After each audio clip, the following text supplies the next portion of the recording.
Hello everyone, నమస్కారం. I'm doctor Sai Bandarpalli, pain palliative and rehabilitation specialist. ఈరోజు నేను పెయిన్ గురించి మాట్లాడుతున్నానండి. What is pain? పెయిన్ అనేది మన బాడీ ఇచ్చే వార్నింగ్ సిగ్నల్. మనం ఎప్పుడైనా వేడిగా ఉన్న వస్తువుని పట్టుకున్నప్పుడు కానీ, ఏదైనా దెబ్బ తగిలినప్పుడు కానీ, లేదా ఏదైనా మజిల్ స్పాజమ్ ఆర్ పెయిన్ వచ్చినప్పుడు కానీ, సడన్గా మన బ్రెయిన్ అనేది ఆ సిగ్నల్ని మనకి పంపుతుంది యాజ్ ఎ పెయిన్ సెన్సేషన్ లాగా. ఇది ఒక ప్రొటెక్టివ్ మెకానిజం అండి. సో పెయిన్ అనేది మనకి రెండు రకాలు ఉంటుంది, acute pain and chronic pain. Acute pain అంటే మనకి ఏదైనా దెబ్బ తగిలినప్పుడు లేదా కాలినప్పుడు సడన్ గా వచ్చే పెయిన్ అండి. అది మనం ట్రీట్మెంట్ తీసుకున్నప్పుడు వెంటనే, అంటే with in 2 days or 3 days వెంటనే తగ్గుతుంది. అదే క్రానిక్ పెయిన్ అయితే మనం ఆ పెయిన్ అనేది సెన్సేషన్ మోర్ దాన్ 3 months మనకి ఇబ్బంది పెడుతూ ఉంటుంది. సో దాన్ని క్రానిక్ పెయిన్ అంటారు.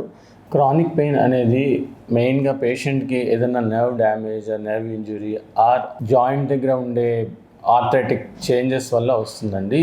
క్రానిక్ పెయిన్ అనేది పేషెంట్లో mainly back pain, neck pain or any arthritic pains ఇవి 3 నెలలు లేదంటే అంతకంటే ఉంటున్నాయంటే దాన్ని సీరియస్గా తీసుకోవాలండి. అండ్ తప్పకుండా ఇలాగ క్రానిక్ పెయిన్ ఉన్నప్పుడు వాట్ ఈస్ ద కాజ్ అనేది తెలుసుకోవాలి.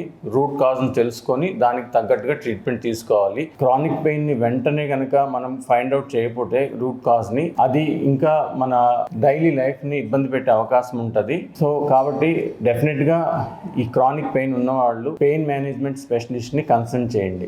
Thank you.